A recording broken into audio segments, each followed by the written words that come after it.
living fully alive in every way. You're listening to Relationship Prescriptions with Dr. Carol. Hi there, friends. It's Dr. Carol, and you're listening to Relationship Prescriptions. We have a very important and deep topic to talk about today. The issue of abortion and controversy around that issue has reached fever proportions in our 21st century Western culture. A lot of anger, a lot of legal activity, a lot of people with incredibly strong feelings on both sides of this controversy. What we often forget when we look at the cultural aspects is that every single time a woman is faced with an unwanted or challenging pregnancy, it's a very personal thing to her. It impacts her. How she proceeds, the choices she makes, impact the rest of her life. And even more importantly, what Jesus has to say is incredibly personal. We're going to share one of those stories today. I am truly honored that my friend Robin Goad is choosing to tell her story of experiencing abortions, how that impacted her life, and now the freedom and healing that Jesus has brought to her. I met Robin in her home, beautiful home, lovely place that we met. And you'll hear that both Robin and I get a bit emotional a few times during this conversation. You may too. This is touching at some very deep heart issues, but I believe this is incredibly important, and you will find it encouraging. If this is an issue that you or someone you love has been faced with, you will find this conversation healing. So without waiting any longer, here is my conversation with my friend, Robin Goad. Oh, Robin, thank you so much. As a friend, as a fellow sister in the body of Christ, I'm just privileged that you are willing to spend this time and to share your story. As a mom and as a wife, and as someone who has been walking with Jesus for a while, coming to this point of sharing your story must have been a journey. And I just want to start with asking you to talk for a moment about the process of coming to be willing to share this, because this isn't an easy one. Yeah, no kidding. And it's, it just kind of goes to confirm God's sense of humor, right? Yes.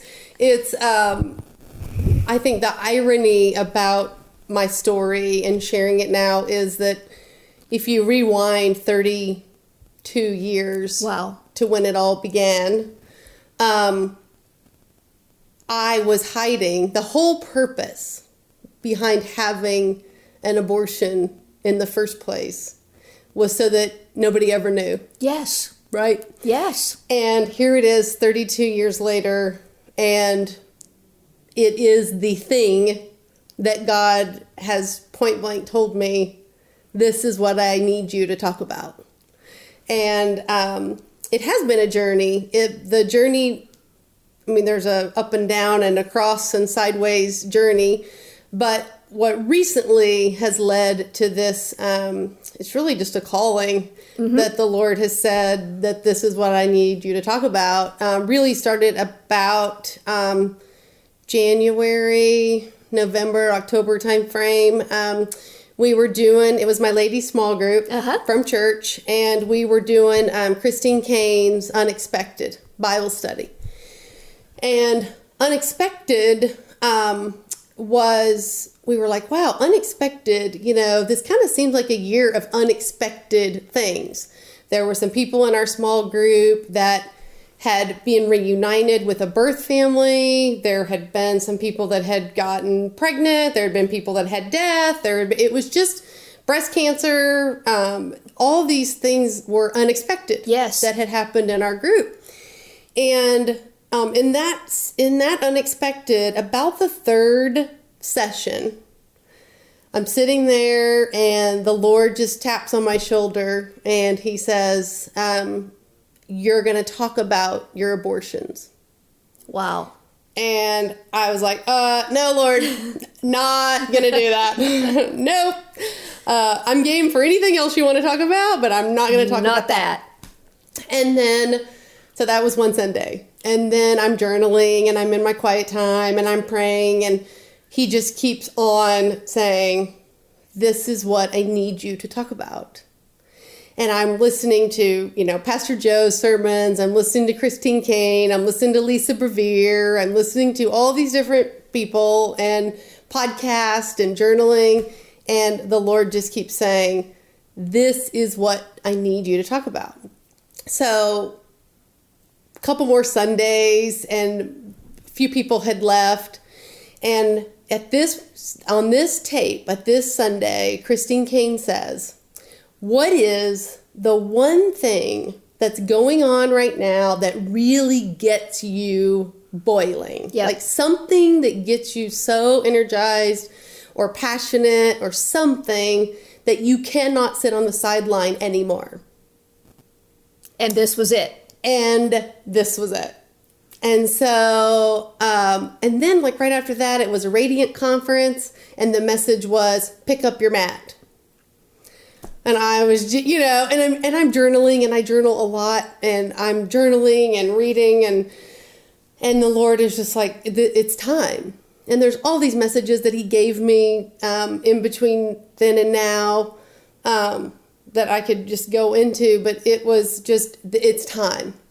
And then I got introduced to this post-abortion recovery healing group. And so then that opened a whole nother level. Sure. It's just, he's just, I can absolutely, without a shadow of a doubt, say that when God's timing is real, right? Like in my life, I've always thought that I've been able to see God's timing or, oh yeah, he wants me to do that. Right. Let me tell you, when he really wants you to do something, it's almost like a tidal wave that you can't even stop. Right? It's just every day something else happens and something else happens and you're like, whoa. I mean, you're just like, he's just pushing you through, right? You can't stop it. And so that's kind of how this has been the last 6 months. Wow. And here we are. Whew. Yes. Well, for those that haven't met you or don't know anything of your story, just share what you want to about what that abortion was all about for you and how this all started.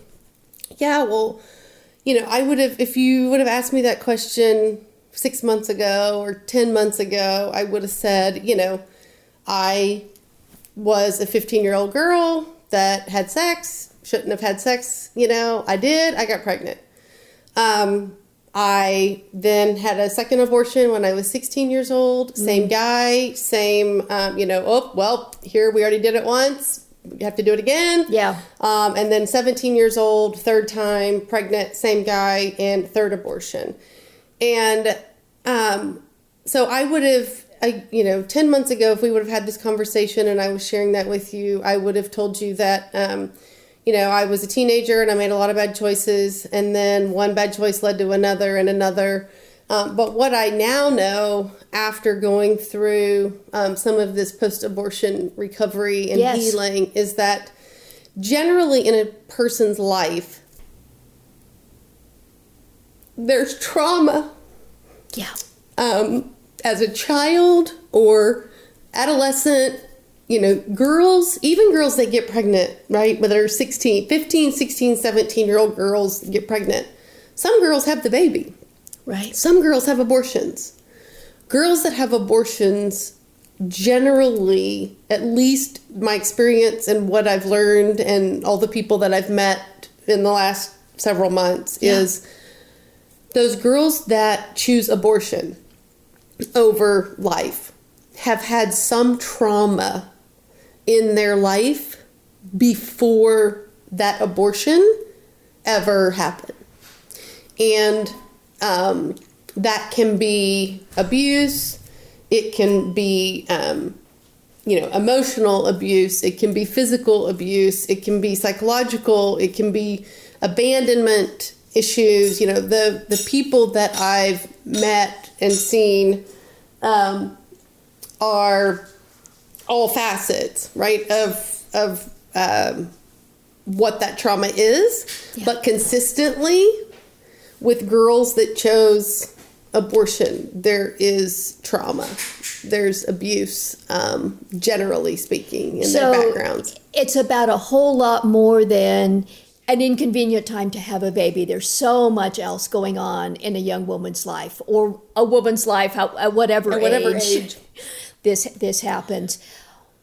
As you and I have talked, one of the things you're passionate about is sharing what life is like after an abortion, what the impact is like after that happens.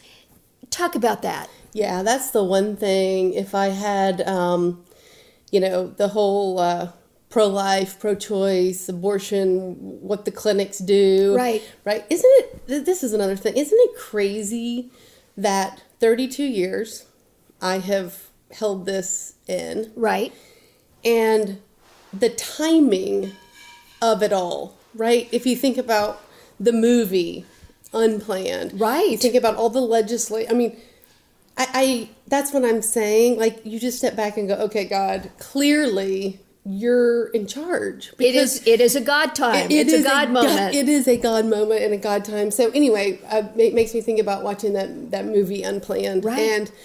And I'd never really thought of this as an industry, right? The abortion industry. And then when I saw that ugliness in that movie, right? Anyway, but back to that's one thing I wish that if there is a young girl, any girl that is going to have an abortion, if somebody could tell her what her life is going to be like post that abortion. Yeah. I think it would open open girls' eyes to, you can't undo it. You can't unfeel it. You can't unremember. You can't. The trauma. So you think about what we've talked about, that most girls that have abortions have faced some trauma in their life, whether it was abuse or neglect or abandonment, or and the girls that I've been working with here lately, it's horrific. I mean, I just cannot even tell you the stories. And these are all church girls. This is rampant in our churches. Anyway, so what I would tell these girls is, you can't once you do this, it is going to affect every area of your life. Every area. In some girls, it causes health issues. There's a lot of statistics, and you're a doctor, you know way more than I, but there's a lot of statistics about health-related problems that come after abortion. And the medical profession tries to downplay that. Okay. They don't talk much about that. Well, there's the women that I've talked to lately and been, just in this circle, the health challenges that come post-abortion are ridiculous. I wasn't even aware. It's very real. I wasn't even aware of it. I'm just saying that even in my world, as a physician in the scientific side of things, in general, culture tries to minimize that. And well, it affects emotion. It affects physical. It affects your ability to have an intimate relationship, whether that's with your partner, your husband, a love interest, whatever. Right. You really are not able to be intimate. Why do you think that is, Robin? I think that is so profound and so real. And I talk and hear from women who are struggling so deeply in that area. How do you think that connection? I just think that you are so broken. Yeah. So after an abortion, you are so broken that you don't like yourself. You don't like anybody. I used to say I was a great master at letting people think they knew me. Wow. So that they thought they knew who Robin was, and they thought that Robin was so great, blah, blah. I only let people in to a certain level. Mm-hmm. Well, that's fine in business acquaintances and friendships that come and go, and, in your day-to-day life, Yeah. that's fine with 95% of the people in your life. But you have your kids.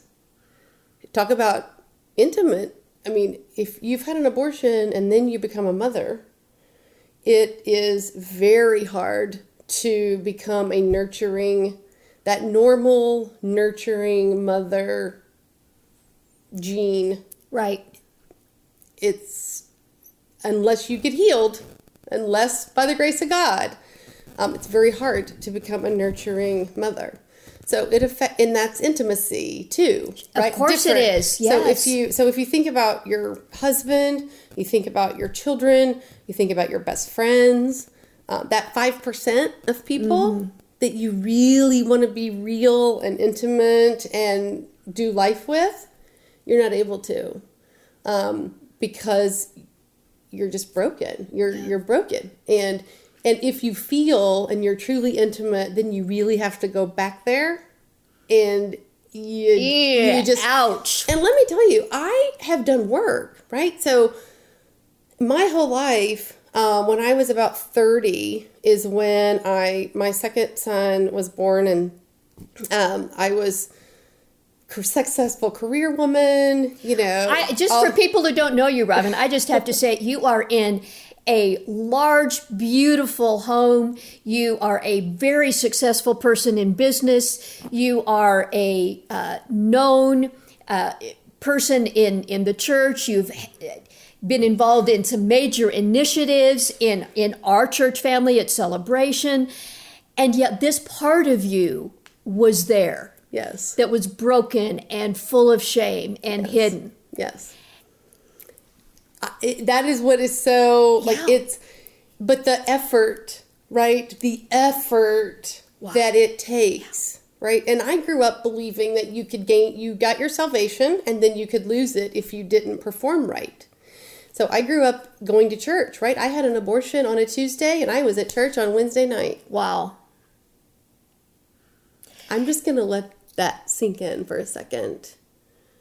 Doesn't that pull at different parts of your brain? Doesn't it mess with you? Not for me, because I was used to dysfunction and the outside world believing that our life was a certain way. Okay. And so that's a family trait, that you go to church 3 days a week, you put on your best clothes, you put on a smile. We were always you just do it. You just keep going, right? You can always find somebody worse off than you, and you just put a smile on your face and you just take the mountain, right? And that's great. That is really great. Unless you have trauma and unless you have some real stuff that you as a family need to deal with. Yeah. So it creates a mask. Yeah. Right? Let me ask what this whole experience did to you spiritually. Obviously, you had been going to church and you went right back to church. But what did that do in your understanding of God or your relationship with God, or whatever phrase that is most appropriate in that spiritual part of your life? So then or now? Then. Okay, then. So my first abortion, I was, like I said, I had an abortion on Tuesday, went to church on Wednesday, right? Then the second one, nobody knew about. My mother knew about the first one. My mother took me for the first one. And then the second one, my boyfriend took me. No one knew about it. The third one is kind of when I say my world went dark. So, having grown up in church, I knew that God's going to forgive you, right? But he only, in my upbringing, he forgave you as long as you didn't sin again. Sure.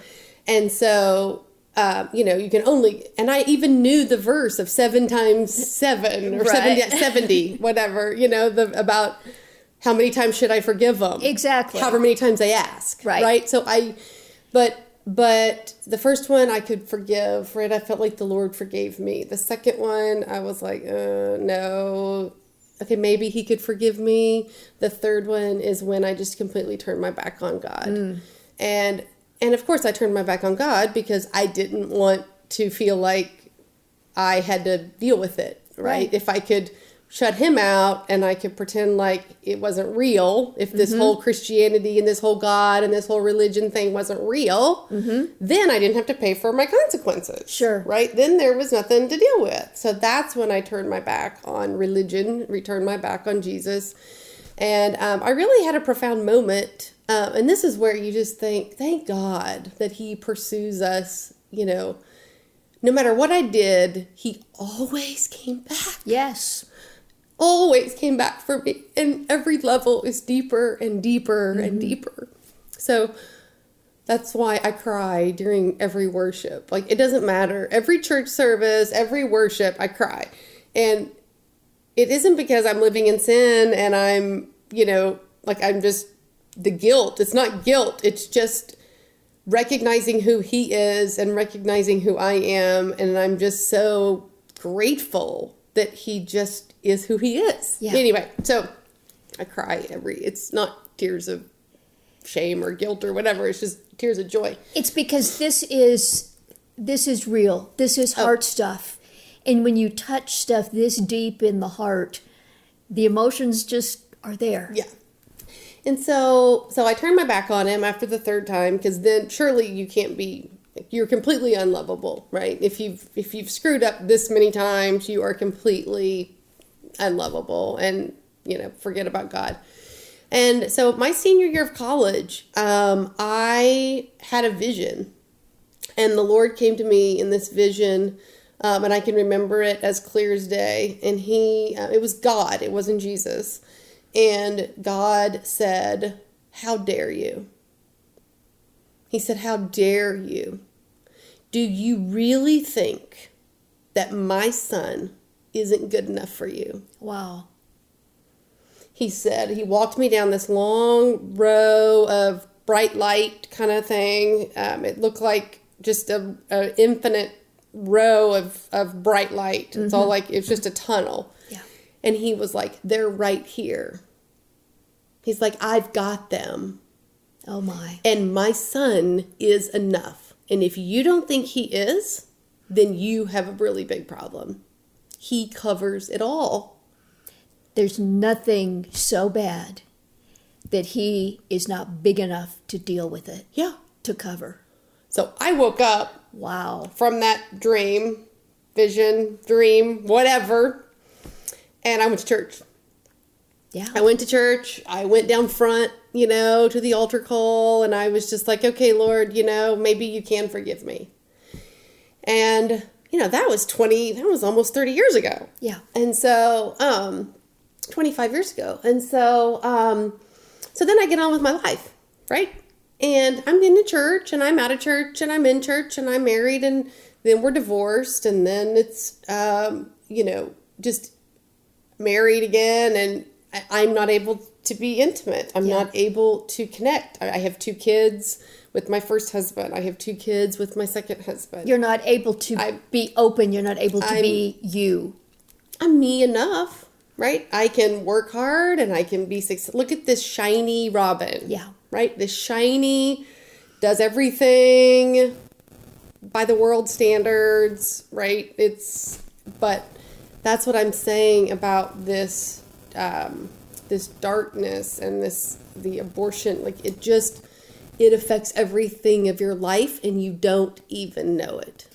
What happened that brought you back to deal with this 9-10 months ago, whenever? Yeah, it was just the Lord. I mean, the Lord, I always knew the Lord was going to use me. I always knew I'm going to do something great for God someday. And I always thought it would be around women in the marketplace. You know, how do you balance career? How do you balance family? How do you balance affairs and divorce? And how do you? I always thought that would be the story that I could tell.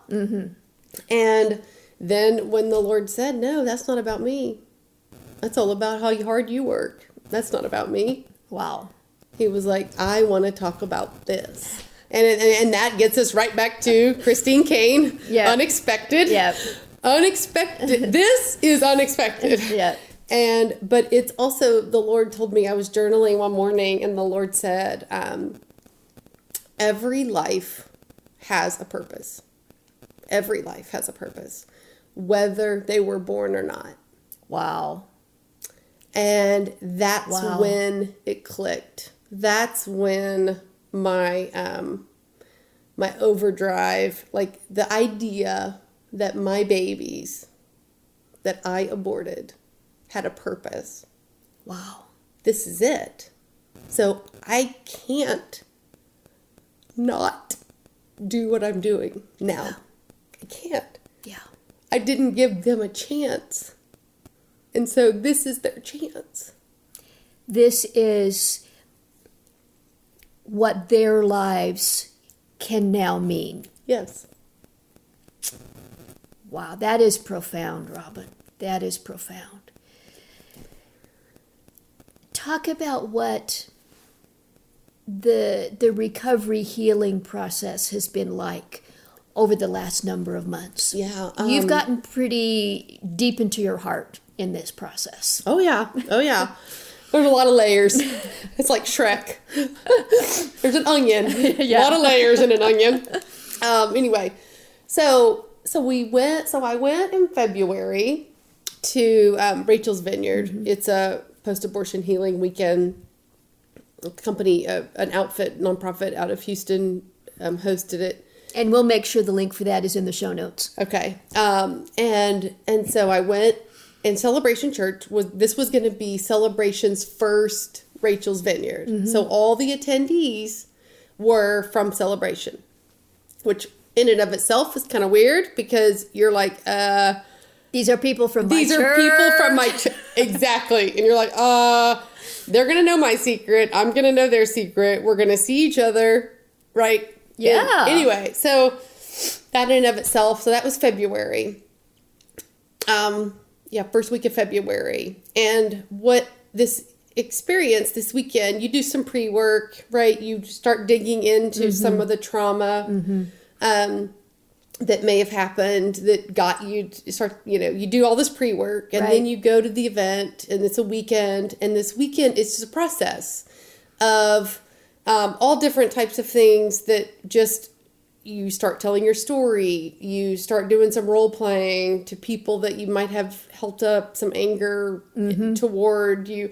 It's very methodical. And then when you look back on it, you're like, wow, every single phase, every day had things that you were doing that just kept digging deeper and deeper.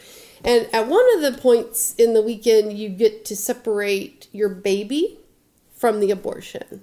Wow. Powerful.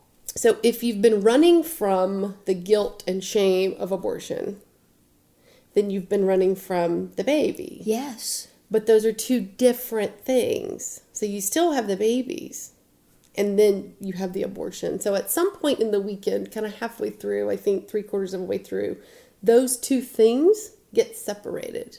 So you're able to embrace your baby as your child. Yes.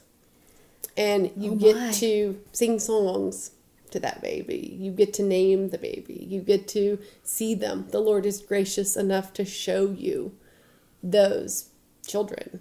I have never had an abortion, but I'm feeling emotional just hearing you talk about that. It is unbelievable. It's remarkable. And then, so now you've separated abortion from your baby. And now you can feel peace and love and joy for the baby and the sin of abortion hanging on that cross. Yes. And so I think I might have told you when we were talking about this earlier, I always knew that the Lord forgives. Right. I always knew that we also have to forgive ourselves. Right. And that's harder. Yes. But what I didn't know until now is there's even a third step called healing. Mm-hmm. And that's the piece that I am just like, talk about scales off my eyes, a whole new level of what God, like, you hear words in the Bible, right? About healing, and you hear about freedom, and you hear about all these things that he's wanting us to live in.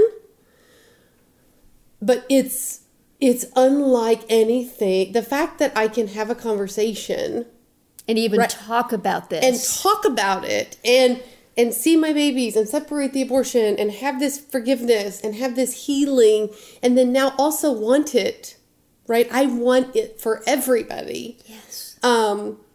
It's different. And I don't have words. I don't have words to explain what healing is. It's more than like healing a broken bone.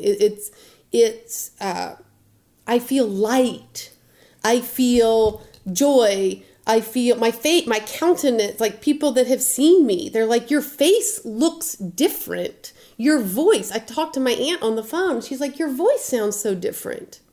And so it's healed. Whatever this energy, spirit of death, all of the negativity, all the bad stuff that has just been attached to me for so long is gone. And I feel like I'm as light as air. I mean, I'm just as light as air. I don't feel shame. For 32 years, every single time an invitational song was sung, I would ask the Lord to forgive me. Every single time. For over 30 years. For over 30 years, I would ask him to please forgive me. And he would say things to me in my spirit like, are you still going to ask me to forgive you for that? I've already forgiven you. I'm like, yeah, Lord, I know, but I need to ask again. For 30 years, that was the conversation. Every Sunday, every invitation, write your name, write anything you're praying about on a note and stick it on the cross. Every single time, it was the same. And today, it's over. I've been in church services and Radiant Conference, and I don't want to write that. It isn't even a conscious thought. It's gone. It's gone. I'm not thinking about the white piece of paper that I'm going to write my sentence. It's gone. It's not remembered. And I just have this joy of these babies, and I don't have the shame of the sin. Jesus has truly taken that shame, and it is not there. It is not yours. Yes. Wow. Goosebumps. I have goosebumps. I know that that's what he says, right? That's what the scripture says, but I'm living it. Right now, this minute. I'm living it, and it's remarkable. Well, Robin, what would you say to someone who has had an abortion and struggles to even imagine being light and free like you're describing? I get it. I wouldn't believe it either. But if I were... I would just say it's kind of like I went back and volunteered at one of the Rachel's Vineyards after I attended my own. I went back and volunteered, and we went around the room and said, these are all 8 women in the room that have had abortions, right? That are, and everybody got to say kind of why they were there and why they wanted to be there. And I just said, y'all, you don't know at the end of this weekend what you're going to feel like, but I'm here because I'm so excited for every one of you to walk out of here feeling like I feel today. And it's real. God's love and mercy and goodness and all of that, but times a million. It's times more than you can even imagine if you just let him do it.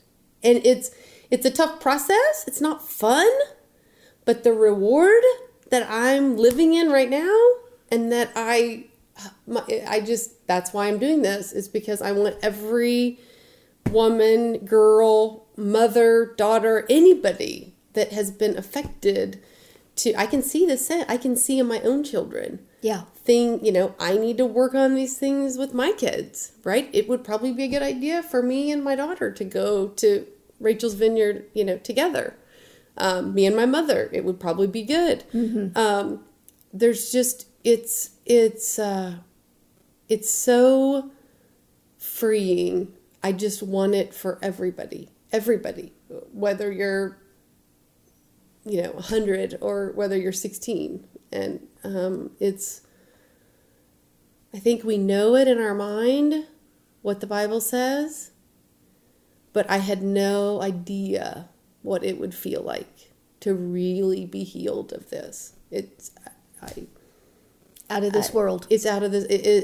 I can't describe it. I cannot describe it. It's just too good. I don't even know. I just want it for everybody. And there's hope, right? That's for girls that have had abortions. There's hope. Yes. That there's, it is not, your life doesn't have to be in this downward spiral. Even if it doesn't look like a downward spiral, like my life, right? It didn't look like on the outside. It didn't look like it didn't. But inside, the lack of intimacy and the brokenness. Yes. And now the light and the joy and the healing. I mean, there's so much more we could talk about. We could talk about how this is such a big issue in the church that we're not talking about if people who don't know Jesus here. It's just as big an issue, if not more, for those who have been raised in church or who know something about, in some degree, about the Bible and what God says. But I just have to say a big thank you for sharing your story and for answering when God says, this is what I need you to do. Yeah. Well, and it's a privilege. Thank you. Yeah. Thank you. I just feel like the other side. Here's a story. I have a girlfriend of mine that she got pregnant when she was 17 and she had a baby. And we've been friends for 15 years. And when I was starting all this abortion stuff, right, I went to her and I said, you did it right. I mean, you made the right decision. And it's been so hard for me feeling shame, even about your decision. Like I've compared myself to you, and you got pregnant and you had the baby. And so I've compared myself to you and thought, wow, she did the right thing. Mm-hmm. And I said, and I've been so ashamed. And she said, Robin, I have struggled my whole life to get rid of the shame of being the pregnant 17-year-old. Yeah. And so it was that moment too that I thought, you know what? The enemy is just such a liar. Like, here's me living in all this shame because of my choices. Right. And then here's somebody I'm looking at thinking, well, they can't possibly have the shame I have because they made the right choice. And then to know she's been living the same amount of time with the same lie. The shame is perhaps the biggest the biggest weapon. But you are illustrating again that healing and freedom is really possible in Jesus. It really is. That is beautiful. Thank you. I pray that encouraged you in listening to Robin's story. I know if she were with you, she would put her arm around you. She would listen to your story and encourage you to not give up. There is freedom and healing available. Check the show notes for the link to the organization that Robin mentioned, Rachel's Vineyard. Rachel's Vineyard has gatherings all over the country, and you can find one in your area. Don't stay stuck. That is something that is just so heartfelt in Robin's message. You can find healing. Don't give up. I would love to hear from you. If this has raised some questions, reach out to me. Write me a message on the contact page. And if you have a message you'd like to get to Robin, I'm happy to pass that along.